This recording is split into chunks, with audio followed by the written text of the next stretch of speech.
Всем привет! Вы на канале Саша Мамаша. И сегодня я расскажу и покажу вам, как сделать вот такую фотозону своими руками дома, для того, чтобы можно было провести небольшую домашнюю фотосессию. Если вам это интересно, оставайтесь на канале и смотрите видео дальше. Создается такая фотозона достаточно просто, а выглядит очень эффектно, поэтому могу всем рекомендовать такой способ. Делается эта фотозона следующим образом. Принцип таков. На заднем плане располагаются фонарики. Вот такая нужна гирлянда-штора. Вот вы видите, она у меня сзади закреплена прямо к обоям. Потом идет два слоя фатина, точнее фатин сложен пополам. И уже на фатин закреплены вот такие гирляндочки.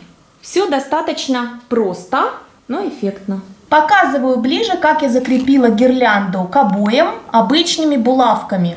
Честно говоря, я не думала, что булавки выдержат такую гирлянду, потому что она достаточно тяжелая. Но они справились и отлично держат. И вот вы видите, на заднем плане у меня гирлянда, а на переднем фатин. Он сложен пополам и закинут на вот такую вот трубу. Вы видите, что это обычная труба, которая продается для шторок в ванную. Мне удачно удалось ее закрепить, эту трубу, между вот двумя колоннами. Но если у вас нет такого подходящего места, то можете использовать вешалку для одежды, подняв уровень ее на самый высокий. Итак, вот у меня фатин.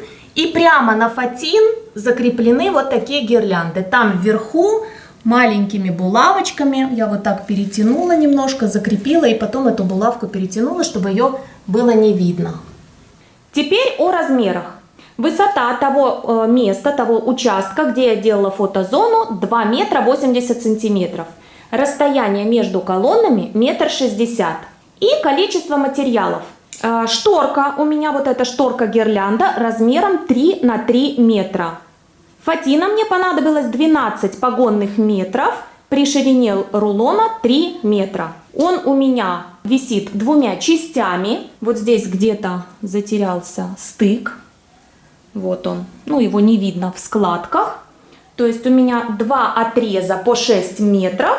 Закинуты на трубу и сложены пополам. То есть фатин висит в 2 слоя. И гирлянд я использовала 7 штук по 3 метра длиной каждая.